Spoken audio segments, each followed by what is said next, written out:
Bonjour, bienvenue sur la chaîne du fil d'Olga. Dans cette nouvelle vidéo, je vous accompagne pour coudre le pantalon ou le Bermuda louveteau. Pour pouvoir suivre ce tutoriel, vous devez posséder le patron et avoir déjà découpé vos pièces dans votre tissu. Si vous avez besoin d'aide pour ces étapes de préparation, je vous invite à aller regarder les vidéos dédiées. Si vous ne possédez pas le patron, vous retrouverez le lien de ma boutique dans la description. Ce patron comportant plusieurs options de poches, de braguettes et de ceintures, je vous invite à utiliser le chapitrage que vous pourrez retrouver en dessous de la vidéo dans la description pour pouvoir naviguer entre les différentes options qui vous intéressent. Si tout est bon, c'est parti pour la couture. Avant de commencer votre poche, assurez-vous d'avoir posé une bande d'entoilage le long de l'ouverture de la poche sur les deux jambes devant et sur les deux sacs de poche ici en doublure. Assemblez ensuite le sac de poche le long de l'ouverture de la poche, endroit contre endroit.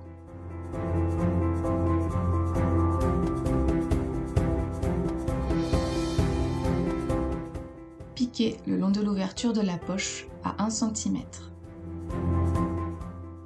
Au fer, plaquez les marges de couture vers la poche.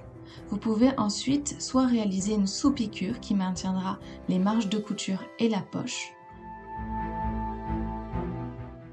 soit rabattre entièrement la poche sur l'envers de la jambe devant et réaliser une surpiqûre.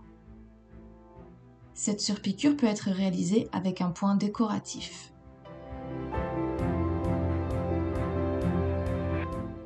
Prendre ensuite les fonds de poche, soit coupés dans le tissu principal, soit en doublure, sur lesquels on va venir plaquer la propreté de poche.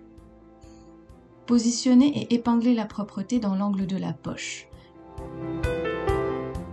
Piquez ensuite le long de la diagonale à 5 mm du bord, c'est-à-dire au ras du surjet.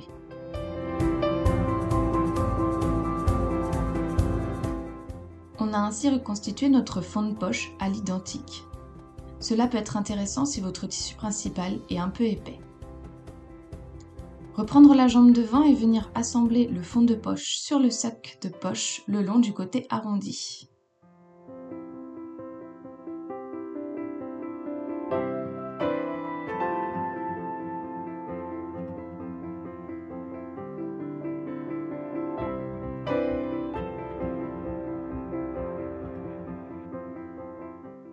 Piquez à 1 cm sur cet arrondi.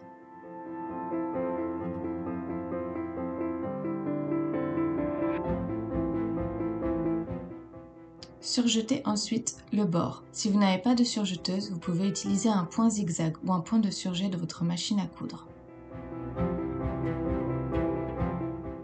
Positionnez ensuite correctement les poches pour qu'elles soient alignées avec le haut et le côté des jambes et les épingler.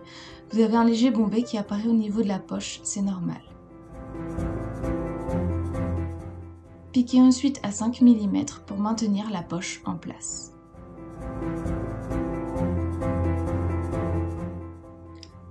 Voilà, vos poches italiennes sont terminées.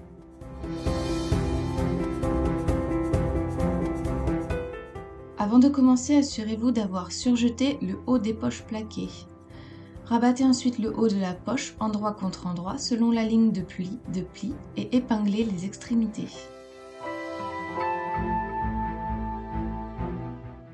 Piquez chaque extrémité de la poche sur la hauteur du pli à 1 cm du bord.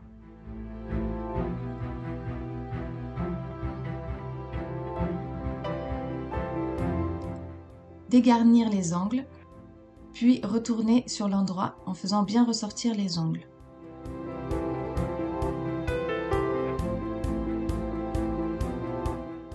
Repassez le pli créé en haut de la poche.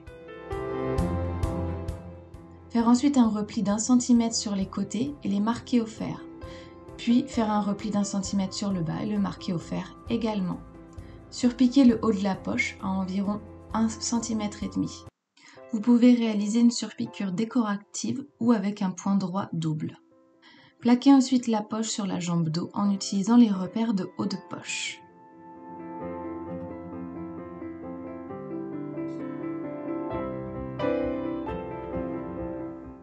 Piquez sur les côtés et le bas de la poche à environ 2 mm du bord.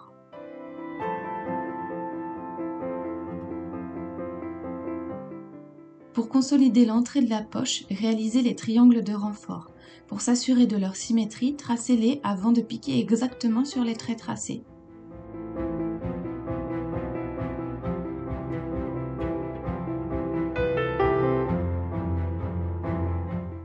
Voilà, vos poches plaquées sont terminées.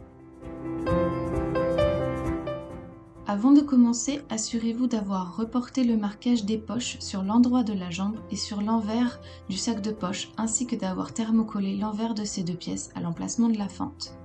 Épinglez le sac de poche sur la jambe dos endroit contre endroit, la ligne du haut du fond de poche avec celle du bas de la jambe dos. Pointez d'abord les extrémités, puis épinglez en vérifiant que vous épinglez bien sur les deux lignes. Piquez très précisément sur la ligne en vous arrêtant bien aux extrémités.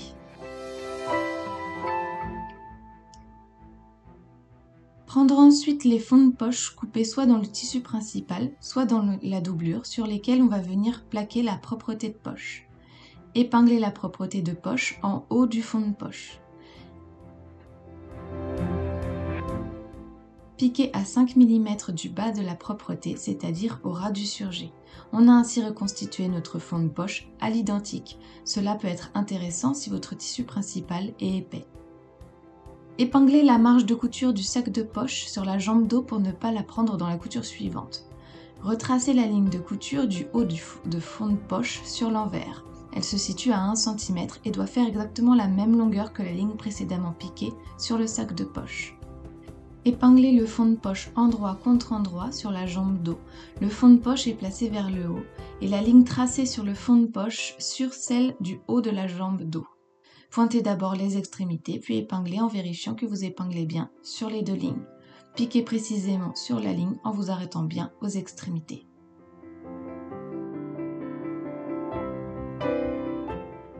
Épinglez la marge de couture du fond de poche sur la jambe dos pour qu'elle ne gêne pas l'étape suivante.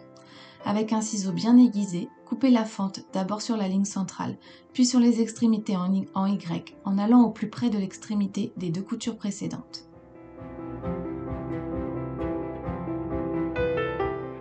Libérez les fonds de poche et sacs de poche et repassez-les sur l'envers de la jambe dos, en les faisant passer à l'intérieur de la fente. Replacez correctement vos marges de couture. Tirez un petit peu les triangles aux extrémités, puis repliez le sac de poche en vous aidant des traits tracés sur l'envers. Laissez le fond de poche orienté vers le haut. Repassez afin de marquer les plis et bien mettre en place. Vérifiez que tout est bien positionné sur l'endroit, tirez légèrement les triangles aux extrémités si besoin, puis faire une couture dans le sillon, c'est-à-dire exactement dans le creux de la couture du bas du passepoil. Rabattre le fond de poche, puis repousser le tissu de la jambe dos pour faire apparaître les petits triangles aux extrémités de la fente. De chaque côté, piquez sur ce petit triangle afin de fermer les côtés de la fente. Prenez bien toutes les épaisseurs et le pli du fond de poche et du sac de poche. Épinglez ensuite les côtés et le fond du sac de poche et du fond de poche.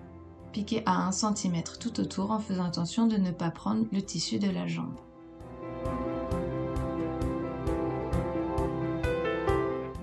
Surjetez ensuite les 4 côtés de la poche. Voilà, vos poches passepoilées sont terminées. Pour cette version, vous avez besoin de 2 pièces ponts. Selon l'épaisseur de votre tissu, vous pouvez entoiler un des 2 ponts ou aucun des 2. Épinglez un pont sur chaque jambe devant, endroit contre endroit. Piquez à 1 cm du bord. Au fer, plaquez les marges de couture vers le pont. Épinglez les 2 jambes devant, endroit contre endroit, depuis l'entrejambe jusqu'à la taille, en suivant la forme des ponts. Piquez à 1 cm.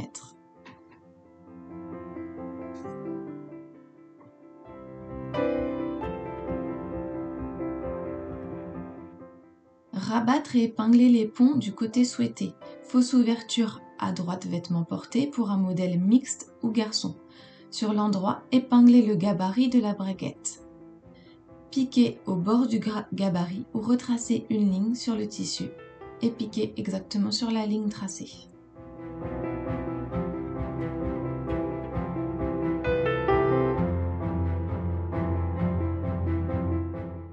Pour cette version, vous avez besoin de 2 pièces ponts.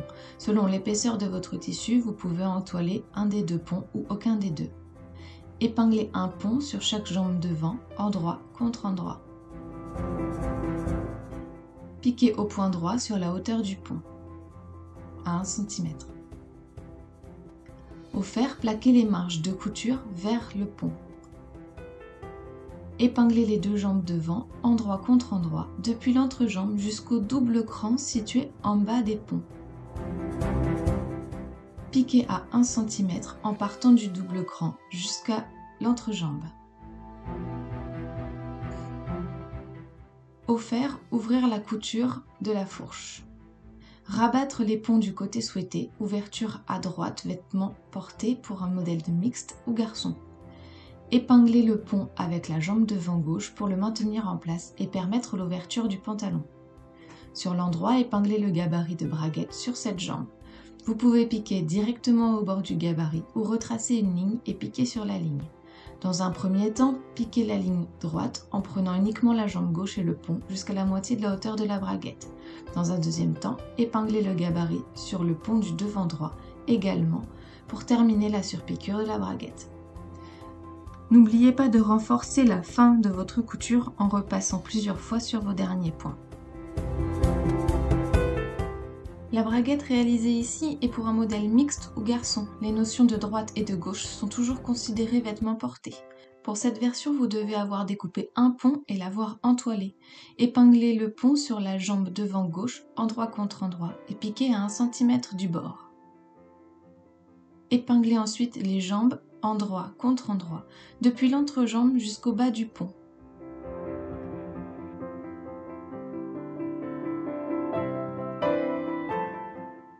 Piquez à 1 cm du bord en reprenant au bout de la couture précédente. Au fer, ouvrir les marges de couture de la fourche. Plaquez le pont sur l'envers de la jambe gauche et faire un repli de 5 mm sur le bord de la jambe droite. Prendre la pièce de sous-pont, épingler l'extrémité arrondie endroit contre endroit et piquer à 1 cm. Dégarnir l'angle et recouper la moitié de la marge de couture.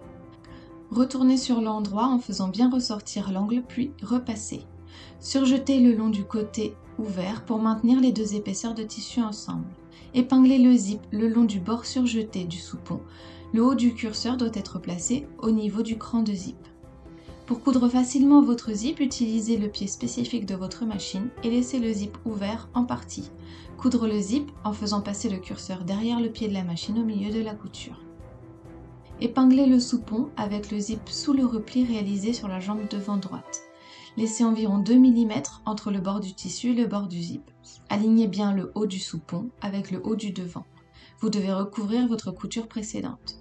Piquez à 2 mm du bord du repli, toujours avec le pied spécial zip et le zip partiellement ouvert.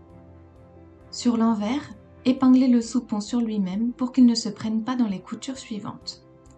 Vérifiez le placement de la braguette sur l'endroit. Utilisez l'écran de milieu pour placer correctement vos devants. Sur l'envers, épinglez le bord du zip laissé libre sur le pont sans prendre la jambe devant. Pour vous faciliter la couture, vous pouvez laisser votre zip partiellement ouvert et accrocher un fil au curseur de votre zip que vous laisserez ressortir en haut de la braguette. Il vous permettra de refermer le zip pour finir la couture. Piquez le zip à quelques millimètres des dents. Vérifiez l'ouverture et le positionnement de votre zip. Si tout est bon, prendre le gabarit de surpiqûre de la braguette et l'épingler sur le devant gauche. Vous pouvez soit piquer au bord du gabarit, soit retracer une ligne et piquer dessus. Dans un premier temps, piquez la partie en ligne droite sans prendre le sous-pont dans la couture pour conserver l'ouverture de la braguette. Dans un deuxième temps, remettre le sous-pont à sa place et poursuivre la piqûre, cette fois en prenant le sous-pont dans la couture pour fermer le bas de la braguette. N'oubliez pas de renforcer la fin de votre couture en repassant plusieurs fois sur vos derniers points.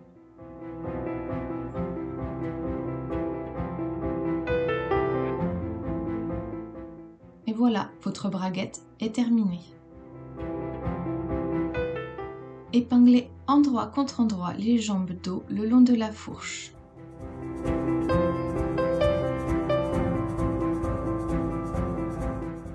Piquez Piquer à 1 cm du bord. Au fer, ouvrir la couture de la fourche. Si vous avez réalisé un modèle entre le 1 mois et le 18 mois et que vous n'avez pas réalisé de fausses braguettes, il vous faudra également fermer la fourche devant de la même manière. Épinglez ensuite endroit contre endroit le devant et le dos au niveau de l'entrejambe. Faites attention à bien faire correspondre les coutures de fourche.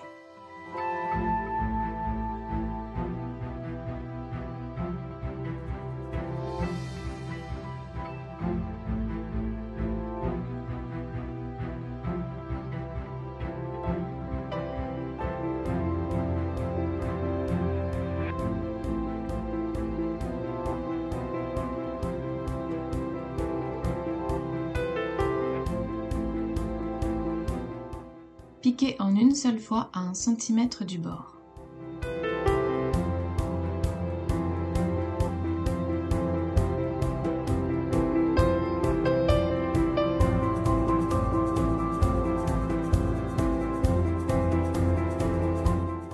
Surjetez ensuite la marge de couture. Si vous ne possédez pas de surjeteuse, utilisez un point zigzag ou un point de surjet de votre machine à coudre. Au fer, plaquez les marges de couture vers le devant. Sur l'endroit, réalisez une surpiqûre à 2 mm de la couture d'assemblage. Elle permettra de renforcer l'entrejambe et de maintenir la marge de couture.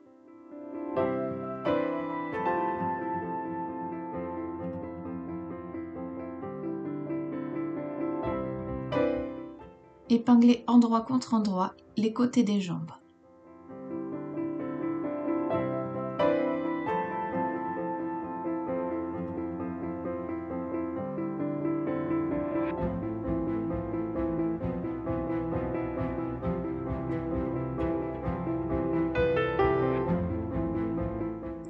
Piquez à 1 cm du bord, puis surjetez les marges de couture. Faites attention à bien prendre toutes les épaisseurs, notamment au niveau des poches. Au fer, plaquez les marges de couture vers le dos.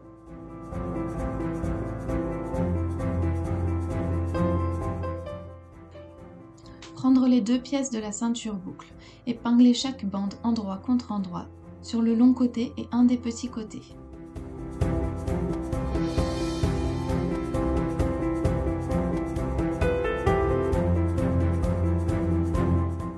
Piquez à 1 cm du bord.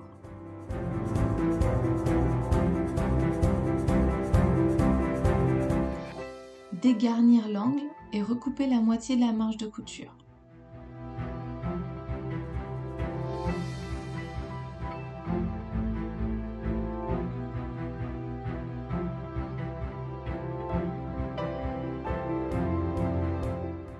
Retournez les ceintures sur l'endroit à l'aide d'un outil ou d'une épingle à nourrice.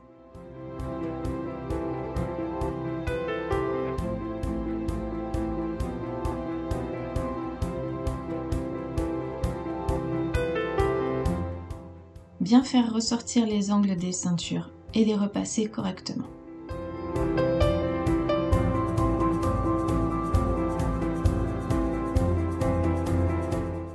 Prendre les pièces de devant de la ceinture, épingler la ceinture la plus longue sur le devant droit, le plus long, et la plus courte sur le devant gauche, le plus court. Épingler sur l'endroit entre les crans en forme de T, soit le côté non entoilé de la ceinture. Piquer à 5 mm pour maintenir l'ensemble. Pour cette version, vous devez avoir une ceinture dos coupée au pli et soit deux pièces de ceinture devant gauche, soit une pièce de ceinture devant gauche coupée au pli sur laquelle vous avez retiré les marges de couture. Si vous avez deux pièces de devant, commencez par les épingler endroit contre endroit le long d'un petit côté. Piquez à 1 cm. Au fer, ouvrir les marges de couture. Épinglez endroit contre endroit les petits côtés de la ceinture dos avec ceux de la ceinture devant.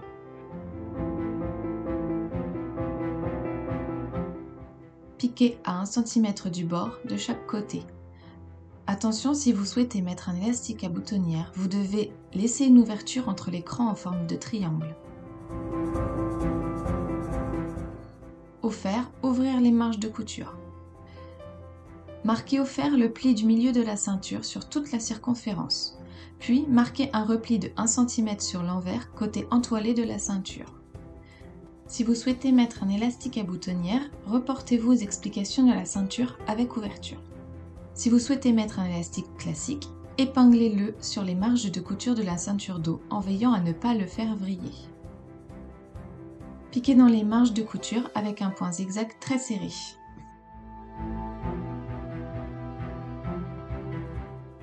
Épinglez la ceinture sur le pantalon endroit contre endroit, côté de la ceinture non entoilée et donc non repliée. Faites bien correspondre les coutures de côté et les milieux devant et dos.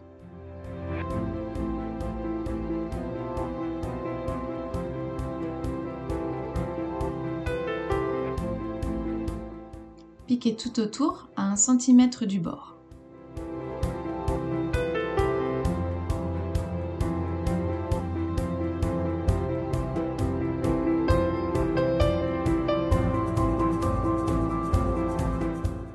Rabattre ensuite la ceinture sur l'envers grâce au pli marqué précédemment et l'épingler. Vous pourrez ensuite refermer la ceinture avec la technique de votre choix, soit une surpiqûre visible, soit une piqûre dans le sillon, c'est-à-dire exactement dans la couture précédente, soit une couture à la main.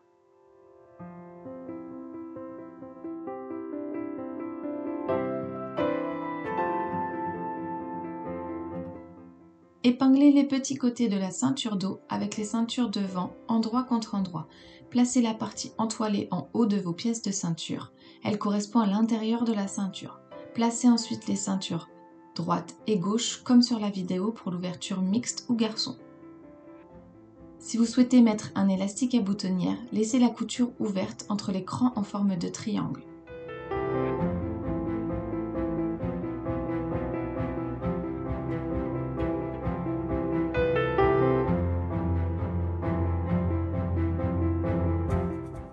Piquez à 1 cm du bord de chaque côté. Ouvrir au fer les marges de couture. Si vous avez laissé les ouvertures, surpiquez-les sur l'endroit à 2 mm de l'ouverture de chaque côté. Marquez ensuite au fer le pli du milieu de la ceinture sur toute la longueur, puis faire un repli de 1 cm sur l'envers côté entoilé de la ceinture. Repliez les extrémités de la ceinture endroit contre endroit en vous aidant du pli du milieu et en gardant le repli de 1 cm. Piquez chaque extrémité à 1 cm du bord.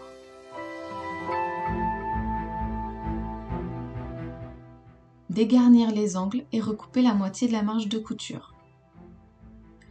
Retournez chaque angle sur l'endroit et bien faire ressortir l'angle avec éventuellement un outil. Repassez pour bien mettre en forme. Si vous avez choisi de mettre un élastique à boutonnière, fixez les boutons, puis l'élastique à boutonnière à environ 1,5 cm du bouton. Piquez chaque extrémité avec un point zigzag serré. Attention à ne prendre qu'une épaisseur de la ceinture. Si vous souhaitez mettre un élastique classique, reportez-vous aux explications de la ceinture sans ouverture. Épinglez la ceinture sur le pantalon, endroit contre endroit, côté ceinture non entoilée et donc non repliée. Faites bien correspondre les coutures de côté et le milieu dos.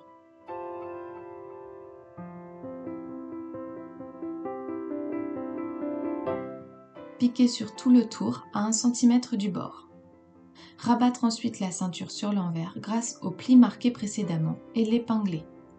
Vous pouvez ensuite refermer la ceinture avec la technique de votre choix, soit une surpiqûre visible, soit une piqûre dans le sillon, c'est-à-dire exactement dans le creux de la couture de ceinture, soit une couture à la main invisible. Ici, j'ai réalisé une surpiqûre visible. Sur l'envers des jambes, réalisez un premier repli de 1,5 cm, le marqué au fer.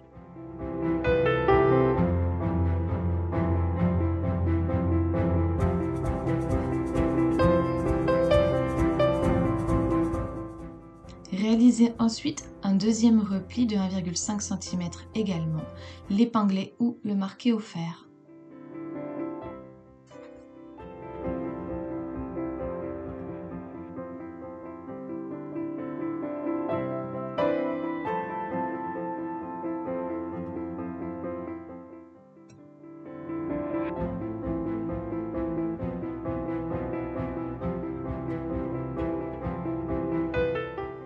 Piquez ensuite les ourlets sur l'endroit à environ 1,2 cm du bord.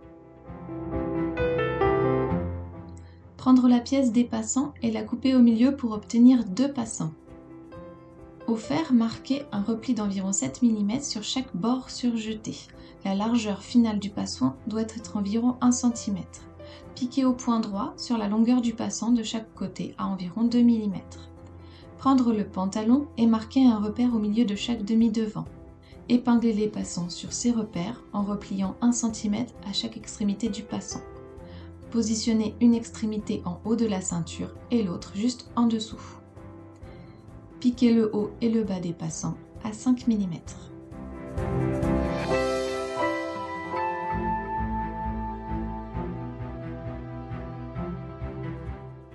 Selon votre choix, passez là où les boucles dans l'extrémité de la ceinture la plus courte. Repliez par-dessus, sur l'envers, l'extrémité de la ceinture et l'épinglez.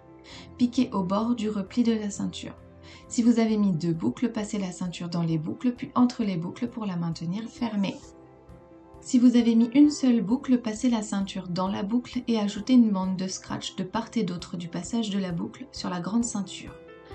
Vous pouvez bien sûr imaginer d'autres systèmes de fermeture. Et pour finir, n'oubliez pas de poser le bouton au niveau de la ceinture. Félicitations, vous avez terminé votre pantalon ou votre Bermuda Louveteau. Vous pouvez partager vos réalisations sur les réseaux sociaux, Facebook, Instagram, en utilisant le hashtag Louveteau, LFDO, ou en mentionnant simplement le fil d'Olga. Je serai ravie de voir vos réalisations. À bientôt!